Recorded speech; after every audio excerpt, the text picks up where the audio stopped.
afastei-me e andei 20 e tal anos afastado. E nesses 20 e tal anos, sobretudo na parte final, veio uma vida um bocado desregrada, ou bastante desregrada, digamos assim, e sem sentido. E, portanto, houve uma altura em que cheguei à conclusão, ou comecei a perceber, que a vida que eu levava não me ia projetar para um abismo, me ia lançar num abismo do qual eu não conseguiria sair. A minha mãe dizia sempre, nestes últimos anos que estive com ela e eu não tinha emprego, dizia sempre uma frase que me tocava sempre muito cá dentro, que é: o que será de ti, meu filho, quando eu falecer? É preciso aprender a lidar com as perdas e não as ver como um falhanço rotundo, relativamente ao qual não há nada a fazer, não se aprendeu nada com esta dor, não aprendi nada com este falhanço, isto foi tudo péssimo, foi uma coisa horrível que me aconteceu, foi uma desgraça, com um grande sentido de fatalidade. Eu não vejo as coisas assim, eu sou cristã, eu sou católica, portanto tenho esperança e o fundamento da minha esperança é Cristo, que ressuscitou e me prometeu a ressurreição. A partir do momento em que me deixei encontrar por Deus, e eu encontrei, realmente é quase uma ressurreição, digamos assim, até porque aquilo que eu vivia me estava a levar para um abismo, como eu já disse, e portanto provavelmente as coisas iam correr muito mal, e como tal poderemos dizer que houve aqui uma nova vida, que houve um ressurgimento, uma vida nova, e que é uma vida com sentido, enquanto a outra não o tinha. Eu tinha a ideia, e acho que muita gente tinha a ideia, que sem abrigo é um toxicodependente ou um alcoólico. Há muitos que consideram que sim. Mas hoje em dia já há outras pessoas que não têm esses problemas de dependência, que também estão como sem abrigo. Porque as condições do país não ajudam. É preciso ajudar a construir estes seres humanos, transmitindo-lhe esta ideia de que, de facto, o sucesso é uma conquista permanente e que o sucesso é ser feliz. E que o ser feliz não tem a ver com o não sofrer, porque mesmo sofrendo podemos ter uma dose de felicidade que nos permita viver com todo o sentido. Hoje é o dia da vida. A morte, as trevas, desilusões cederam perante o grito de vida que este dia de Páscoa anuncia. Não é algo filosófico ou do domínio íntimo das convicções individuais.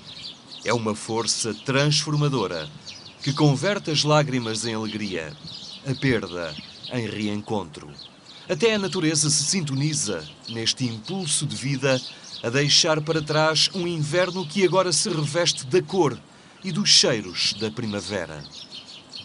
Ressurreição aconteceu naquele sepulcro de há 2000 anos e é a razão da fé de tantos. Mas mora também nas vidas e circunstâncias do cotidiano, nas histórias de homens e mulheres que habitam estes dias. Maria Teresa Maia Gonzalez escreve: da sua criatividade e do recolhimento quase conventual deste quarto, redige histórias de vida, situações de crianças e adolescentes que se deparam com situações de perda ou momentos de alguma sombra. Escritora de literatura infanto-juvenil, percebe-se na sua intenção de escrita o trabalhar as situações dolorosas da vida numa perspectiva de ressurreição. Fui-me apercebendo disso, aos poucos. Deus foi-me dando a conhecer essa missão, se assim lhe quisermos chamar, eu quero. Fui-me apercebendo que, de facto, esta é a minha vocação, sou chamada a escrever sobretudo para as crianças e para os jovens e para ajudar nesse processo de construção. Nós todos somos templos em construção, não é? Nós estamos acabados, como sabemos, e é para mim um privilégio poder ajudar a construir esses templos maravilhosos que são os seres humanos e intervir aí nessas áreas tão importantes como sejam a espiritualidade, sobretudo essa, que é sobretudo esse o grande tema que mais me interessa, desenvolver na criança e no jovem, e depois em todo o campo dos afetos, que também está associado, a meu ver, à espiritualidade, todo o campo dos afetos e os combates que se travam dia a dia nesses dois aspectos e nos outros. Estes títulos guardam nas suas páginas situações de perda e momentos de dor, mas nenhuma história termina sem que o personagem encontre as forças necessárias para se reencontrar com a vida. Não é possível fazer isto sem falar das perdas. não é? Quando fala das situações dolorosas, de que às vezes partem as personagens das histórias que escrevo, elas podem causar grande sofrimento e causam, mas também são elementos indispensáveis na construção de quem somos, do tal templo que todos estamos destinados a ser, e eu acho que estamos todos destinados a ser templos grandes, catedrais. Deus não espera menos de nós, não é? E de facto, para que isso aconteça, há muitos combates a travar e é preciso aprender a lidar com as perdas e não as ver como um falhanço rotundo relativamente ao qual não há nada a fazer, não se aprendeu nada com esta dor, não aprendi nada com este falhanço, isto foi tudo péssimo, foi uma coisa horrível que me aconteceu, foi uma desgraça, com um grande sentido de fatalidade. Eu não vejo as coisas assim, eu sou cristã, eu sou católica, portanto tenho esperança e o fundamento da minha esperança é Cristo que ressuscitou e me prometeu a ressurreição.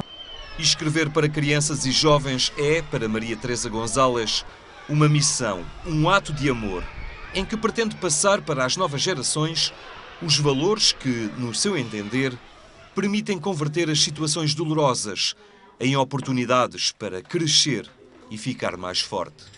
Nestas lutas, não é, que nós às vezes morremos, não é? Ou morre uma parte de nós, mas para ressuscitarmos, para ressurgirmos, se assim quisermos, mais fortes, porque é possível ressurgir mais forte de um grande sofrimento, como seja uma grande perda de alguém que partiu e que nos era muito querido, ou de uma doença grave, ou de um desaire que se teve, e realmente que nos deixa, numa primeira instância, deixa-nos fragilizados, mas depois pode contribuir para que saiamos mais fortes, mais capazes, mais resilientes. É nisso que eu acredito e eu acho que escrever para as crianças e para os jovens e não transmitir essa esperança e essa ideia de que se pode aprender inclusivamente e talvez sobretudo a partir das perdas que sofremos, é fundamental fazê-lo, na minha opinião. Pelas histórias de Maria Teresa Gonzalez passa a convicção de que a vida não é para ficar por terra, subjugada pela dor ou pelas perdas, mas para se erguer e renascer mais forte. Essa é a minha ideia, não é? Isso eu gostaria que acontecesse, Há muita forma de ensinar e de veicular mais do que conhecimentos, valores, não é? E às vezes até sem que a criança ou o jovem se perceba que está a aprender algo realmente. E penso que um livro que não cumpra essa missão, se calhar será muito pobre, não é? Até pode ser divertido e pode ser engraçado, mas será mais pobre do que aquilo que poderia ser. Ultimamente aceitou o desafio de escrever para crianças que estão em cuidados paliativos. Os Irmãos de Matilde narra a luta pela vida e a integração da dor e do sofrimento como elementos naturais da existência. Porque às vezes é preciso ajudar a morrer bem. Enquanto não morremos, estamos vivos e até ao último momento é preciso manter a esperança e ter esta certeza de que, de facto, podemos ter uma vida com alguma qualidade em todos os momentos se nos esforçarmos por isso, se nos abrirmos à esperança. E se conseguirmos falar, às vezes é preciso chorar antes de rir, não é? Antes de sorrir, antes de respirar de alívio, é preciso se calhar suspirar e é preciso chorar. Porque não fazê-lo em conjunto, não é? Fugir das coisas, mais uma vez, não é a solução. Joaquim Mexia Alves é administrador nas Termas de Monte Real. Cresceu neste ambiente termal que foi pertença da família. Até aos 18 anos, teve uma educação cristã como tantos rapazes e raparigas de então. A dado momento, abandona a prática religiosa e por mais de 20 anos permanece afastado da fé, levando, como ele reconhece, uma vida sem regras e sem sentido. Houve uma altura em que cheguei à conclusão, ou comecei a perceber, que a vida que eu levava não me ia projetar para um abismo, me ia lançar num abismo do qual eu não conseguiria sair, não é? Num arrepio de álcool e outras coisas como tais. E, portanto, houve alguma coisa que me fez sentir que deveria mudar, que tinha que arranjar forças, tinha que arranjar alguma coisa para mudar, para sair dessa vida. Consciente de que não poderia continuar a viver assim, Joaquim Mexia Alves cria em si a vontade e a disponibilidade para uma mudança de vida. Faltava só saber como e a ocasião para tal acontecer. O que aconteceu foi relativamente simples, não é? Porque, de algum modo, me lembrei da maneira que tinha sido educado, li algumas coisas, alguns livros e, no fundo, o que aconteceu foi, aqui neste sítio em Monte Real, ali na Igreja Matriz, que vemos daqui, à hora do almoço, quando não estava lá ninguém, eu ia-me sentar lá na igreja e conversava, tinha as minhas conversas com o sacrário, naquela altura era com o sacrário, não era com mais ninguém, porque eu não sabia, ou com Deus, mas enfim, mas era uma conversa de responde-me o que eu preciso. O movimento do renovamento carismático católico dava ainda os primeiros passos em Portugal e o Padre Lapa, seu impulsionador, era um frequentador das termas de Monte Real. Ali se deslocava anualmente, celebrando sempre a Eucaristia na pequena capela do complexo termal.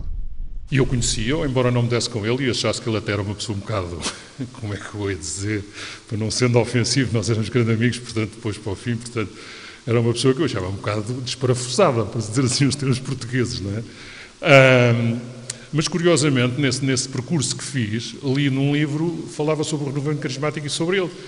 E então escrevi-lhe uma carta. Explicando o que é que se passava e o que é que ele poderia fazer. E ele convidou-me para ir a uma Assembleia do Renovamento Carismático da Pneuma Vita, em Fátima. Foi e ficou tocado pela espiritualidade. Cativou-o a liberdade e a forma como se sentia preenchido pela mensagem que ali encontrou, ainda que no início tenha ficado espantado com o novo grupo que acabava de descobrir. Obviamente que eu fui desconfiado, não é? E portanto, fiquei lá num cantinho, lá num lado, até com a desculpa que sou muito grande e, portanto, precisava de espaço para as pernas, enfim, mas era para me pirar, como se costuma dizer. Mas quer dizer, espantou-me porque vi muita gente e, a certa altura, a maneira como o renovamento carismático reza e isso tudo, fez-me alguma confusão. Eu pensei que estava no meio de gente meio louca, não é? Mas fui-me sentindo bem, quer dizer, fui-me sentindo, no fundo, fui sentindo que devia ali estar, que devia ali ficar. Na noite de sábado havia sempre a adoração ao Santíssimo e realmente nessa noite eu senti que me devia ajoelhar e ajoelhei-me e estive interiormente, começou a me dar qualquer coisa. De repente comecei a chorar, chorei, mas um chorar calmíssimo, satisfeitíssimo, um chorar alegre, quase como se poderia dizer um dom de lágrimas. E a partir daí as coisas começaram a mudar. Um Deus mais próximo e amigos que o respeitavam sem lhe impor uma mudança forçada. Isto deu-lhe o espaço e a vontade de ficar e aprofundar os seus conhecimentos da fé.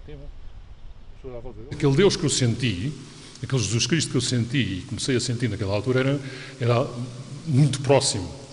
Era alguém que estava ali para me abraçar, que estava ali comigo, que me queria acompanhar, que não me queria mudar, ou seja, que não queria que eu deixasse de ser o Joaquim que era, mas que queria que algumas prioridades da minha vida mudassem para que a minha vida fosse melhor, tivesse mais sentido e eu fosse mais feliz, no fundo.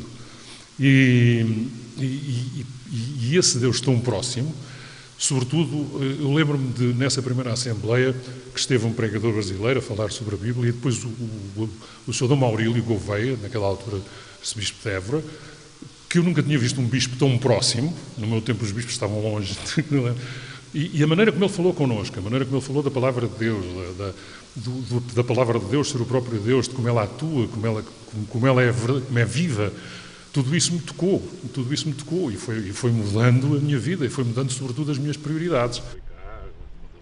Joaquim Mexia Alves reconhece que esta, de alguma forma, foi uma experiência de ressurreição que aconteceu na sua vida.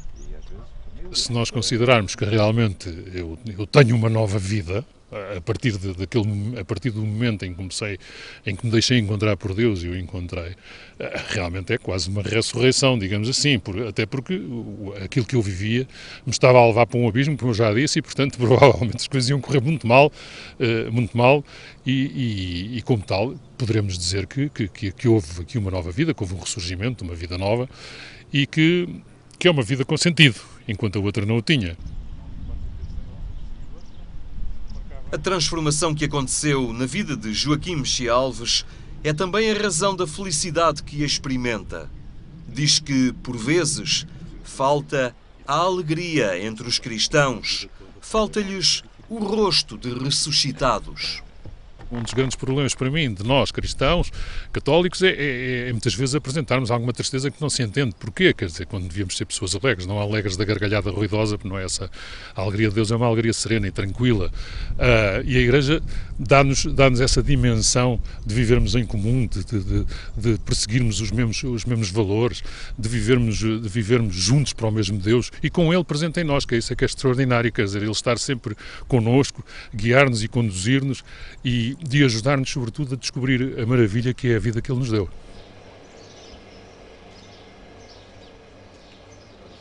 Na Quinta do Espírito Santo, em Sobral de Montagraço, encontramos José Dias. É hoje um homem reconciliado com uma vida que nem sempre lhe sorriu. Fiquei sem trabalho contínuo e arranjando, em Guimarães Arquitetura, Engenharia, Conhecimentos, e arranjando trabalho na minha área, que é Medições e Orçamentos de Obras de Construção Civil. Portanto, fui arranjando até que chegou a uma altura que não conseguia arranjar mais. E na casa dos 45, 46 já não conseguia arranjar mais trabalho. E então, como estava com a minha mãe, como vivia com a minha mãe, ela era o meu suporte de vida, principalmente emocional, porque perder-se um pai é complicado, ficar sem emprego, mais complicado é as duas coisas juntas, mas com a ajuda da minha mãe, fomos os dois ultrapassando a perda do meu pai e seguindo em frente as nossas vidas. Mas há 3 anos, José Dias perdeu a mãe. Aí caí emocionalmente. E foi a fase pior da minha vida, foi essa. Porque implicou depois a situação de ser um sem-abrigo. Porque a minha mãe dizia sempre, nestes últimos anos que estive com ela e eu não tinha emprego, dizia sempre uma frase que me tocava sempre muito cá dentro, que é: o que será de ti, meu filho, quando eu falecer? A mãe era a sua vida, o suporte económico e o conforto emocional. A última vez que a vi com vida, estávamos nos cuidados intensivos, ela não conseguia falar, estava entubada, mas a imagem é que, quando eu entro no quarto onde ela estava, ela não podendo falar, uma lágrima cai-lhe pelos olhos. Essa lágrima para mim foi a frase que ela me dizia. Ela dizia: o que será de ti? E agora a lágrima é: o que vai ser agora de ti? José Dias perdeu a mãe e o senhorio da casa onde habitava deu-lhe 1 mês e meio de caução de renda para que pudesse organizar a sua vida. Mas, sem trabalho nem rendimentos, eram poucas as hipóteses. Só havia uma opção: a rua. Pediu ajuda aos mais próximos, mas só escutou uma resposta: a vida é tua, resolve. Para mim o mais complicado foi ver-me no dia 5 de fevereiro, sair de casa e dizer: não volto mais aqui. E andei por Lisboa o dia inteiro, por onde não sei. Sei que por exaustão, ao fim do dia, parei no sítio onde morava. É porque é assim. Não se explica, é assim. A rua é um ambiente hostil. Não há amparo nem segurança. Entregue a si, o que mais o incomodou foi o que ali viu. Eu vi, para aquela praça do comércio, não é? Para aquelas arcadas que há lá e que na altura tinha muitos sem abrigo, eu vi um casal com filhos pequenos nos cartões e nos cobertores. E isso é que é complicado para mim, que é viver onde se pode cair, não é? para até onde se consegue resistir, para até onde a capacidade humana tem que chegar. E esteve 12 dias na rua. E foi a vontade de se erguer daquela situação que o fez solicitar o auxílio da comunidade Vida e Paz. Era uma janela de esperança para sair de um meio que lhe era estranho. Como se gera as emoções, o que se vê, as conversas que se ouve, como se fala com essas pessoas, que eu não estava habituado, como é lógico, uma vida normal, sabia das situações, mas não as vivi. Não é? Agora tinha que viver as situações e saber como lidar com as outras pessoas. Para mim era complicado. Com a minha maneira de ser, sou muito emocional, isso mexia muito comigo e por isso caí mais ainda. Estava muito embaixo. Então, uma das carrinhas que passou, deu uma indicação, Comunidade Vida e Paz, o percurso normal para poder chegar aqui. Chegou aqui, à Quinta do Espírito Santo, perto de Sobral de Montagraço. Para trás ficou a rua. O desafio passava agora pela vida em comunidade. 60 e tal pessoas, cada uma com o seu problema. Portanto, conseguir gerir o meu problema no meio de 60 outros problemas, como lidar com as pessoas, como falar, como aceitar que a outra pessoa, se calhar está pior que eu, mas se calhar egoisticamente estou a pensar em mim. Mas a vida é mesmo isso, não é? Temos que nos defender um bocadinho para poder ajudar. Porque se nós não estivermos bem, como é que ajudamos os outros? Não podemos ajudar. Portanto, eu durante 6 meses tive um percurso complicado neste aspecto só. De conseguir gerir emocionalmente a perda da mãe, ter ficado sem nada, 12 dias de rua, e depois cheguei a esta comunidade com todos os seus problemas e a lidar com isso diariamente.